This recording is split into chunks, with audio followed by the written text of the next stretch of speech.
Hello बच्चों, मैं Praveen Chaudhary let's up to में आपका स्वागत करता हूं। बेटा, इससे पहले हमने एक्सरसाइज 1.1 के सारे क्वेश्चन सॉल्व कर लिए हैं। एग्जाम्पल भी देखे हमने और 1 2 3 4 5 6 सारे क्वेश्चन सॉल्व कर लिए हैं। 1.2 भी कंप्लीट हो गई है। अब आपका चैप्टर नंबर 2 चलेगा। चैप्टर नंबर दूसरे का नाम है पोनोनोमियल्स यानी बहुपद। तो उसका पहले इंट्रोडक्शन समझते हैं, जो बेसिक है उसको देखिए बेटा। जैसे देखो, सबसे पहले हमें पता होना चाहिए टर्म्स। जैसे टर्म की अगर हम बात करते हैं,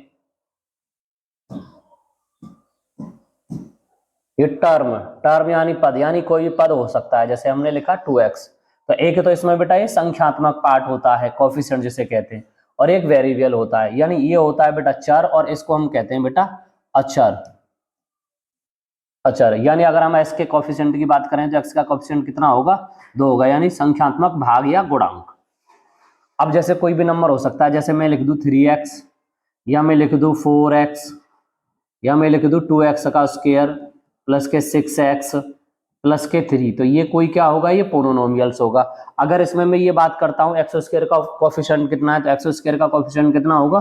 2, यानी इसका जो गुणांक होगा वो कितना होगा? 2, और एक्स स्क्वायर, और ये क्या है बेटा? ये चर यानी वेरिएबल्स। ऐसे इसमें एक्स का कोफिशिएंट पूछा जाएगा तो कितना हो जाएगा? 6, और कोफिशिएंट यानी कोफिशिएंट हो गया 6, और चर कितना हो जाएगा? ये हो जाएगा एक्स यानी वेरिएबल जो है। और सी क्या है? वो अचर पद है, कोई भी कांस्टेंट वैल्यू है। अब ऐसे बोला गया पदों के आधार पर बहुपदों के प्रकार, यानी जो पद होते हैं यानी जो टर्म होते हैं उसके प्रकार, उसके आधार पर जो उसके प्रकार होते हैं वो कितने प्रकार का होता है? 3 प्रकार का होता है, मोनोमियल, बाइनोमियल और ट्राइनोमियल। यानी एक पदी बहुपद, द्विपदी बहुपद और त्रिपदी बहुपद।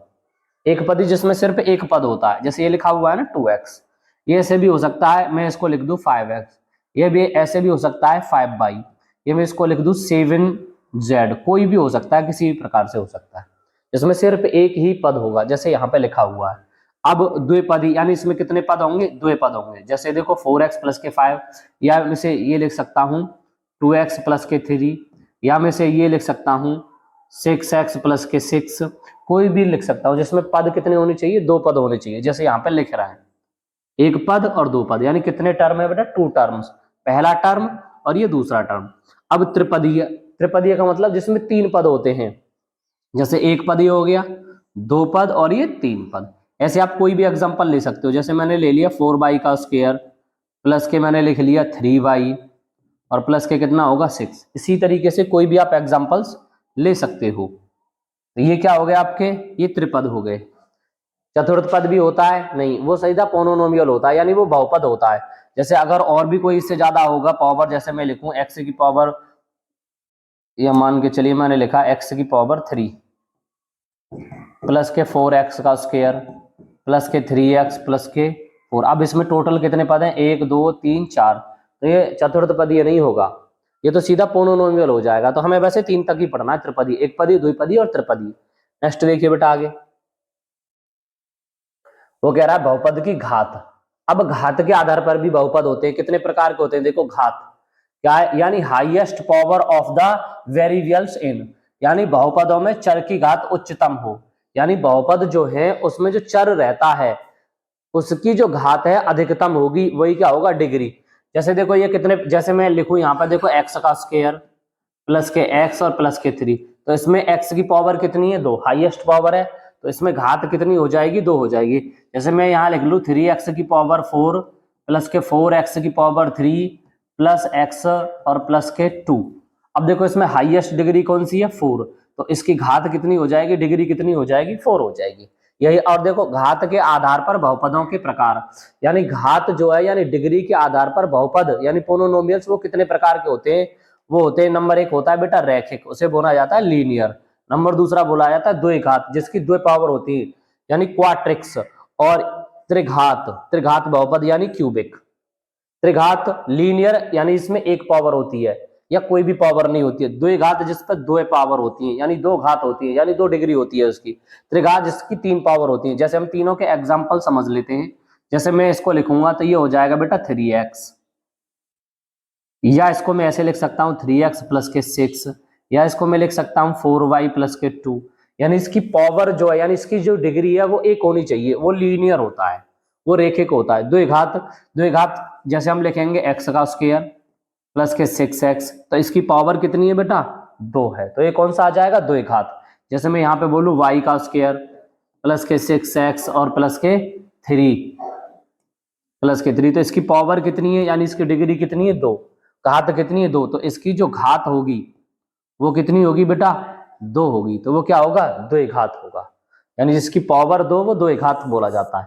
त्रिघात जिसकी पावर 3 होगी, x की पावर 3 प्लस 2x का स्क्वायर प्लस के 6x और प्लस के 5, तो इसमें पावर कितनी है, हाईएस्ट पावर, बड़ी से बड़ी पावर कितनी है 3, तो ये कौन सा हो जाएगा त्रिघात यानी क्यूबिक। समझ में आई होंगी बात है। देखिए बेटा नेक्स्ट देखते हैं।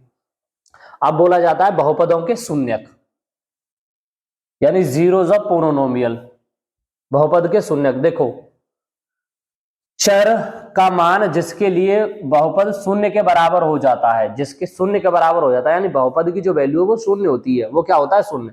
जैसे बहुपद में शून्यकों की संख्या घात के बराबर होती है, बहुपद जो होता है, बहुपद में शून्यकों की संख्या जो उसके शून्यकों की संख्या जो वो घात के बराबर होगी।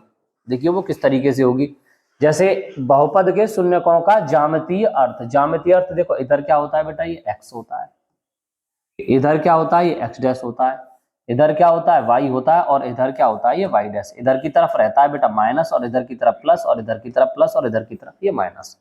बोला गया है px के शून्यकों की संख्या ज्ञात करिए, जैसे नंबर ऑफ जीरोस, यानी यहाँ पे बोला गया जीरोस, तो इस पे यहाँ पे कोई भी लाइन टच नहीं कर रही है, कोई भी लाइन क्रॉस नहीं कर रही है, कोई भी लाइन नहीं। जैसे मैं अगर यहाँ से एक लाइन खींच दूं तो px, तो इस पे तो इसकी कोई लाइन नहीं है, तो यहाँ पे हम संख्या बताएंगे 0।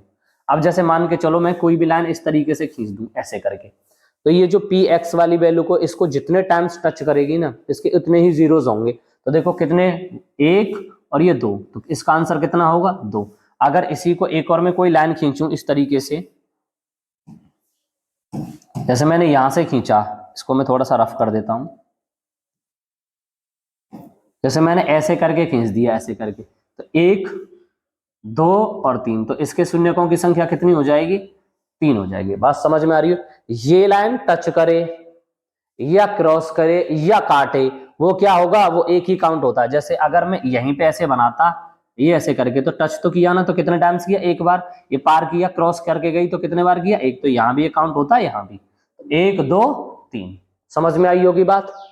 अब देखिए आगे, अब देखो हमें थोड़ा सा बेसिक में जान लेना, यानी एक बहुपद के शून्यकों और गुणांकों के बीच संबंध, यानी शून्यकों और गुणांकों के बीच जो संबंध रहता है वो, यानी 2 घात बहुपद, यानी सम ऑफ जीरोस, यानी शून्यकों का योगफल, शून्यकों का योगफल alpha plus beta, alpha plus beta is equal to कितना होता है माइनस के b अपन a, और प्रोडक्ट ऑफ जीरोस यानी शून्यकों का गुणनफल कितना होता है, alpha into beta is equal to कितना होता है c अपन a। हम कंपैरिजन करेंगे ax का स्क्वायर प्लस bx और plus c is equal to 0। जो हमारा x का कोफिशिएंट रहता है ये एक्स स्क्वायर का कोफिशिएंट होगा। जैसे हमें शून्य को दिया गया है alpha plus beta is equal to मैंने लिखा माइनस के b अपन a। b जो है वो किसका गुणांक है, यानी x का गुणांक, यानी कोफिशिएंट ऑफ x, x का गुणांक, बट a क्या है, a ये रहा, किसका गुणांक हो जाएगा, ये एक्स स्क्वायर का गुणांक। और फॉर्मूले का क्या होता है माइनस, तो b कहां से मिलेगा, जो x का गुणांक रहता है, a कहां से मिलेगा, जो एक्स स्क्वायर का गुणांक होता है। अब प्रोडक्ट, प्रोडक्ट मतलब गुणनफल अल्फा इंटू बीटा बराबर क्या होता है c अपन a, तो ये क्या रहेगा अचर पद, अचर पद अपन, अचर पद बराबर a क्या है बेटा, ये रहता है आपका एक्स स्क्वायर का कोफिशिएंट,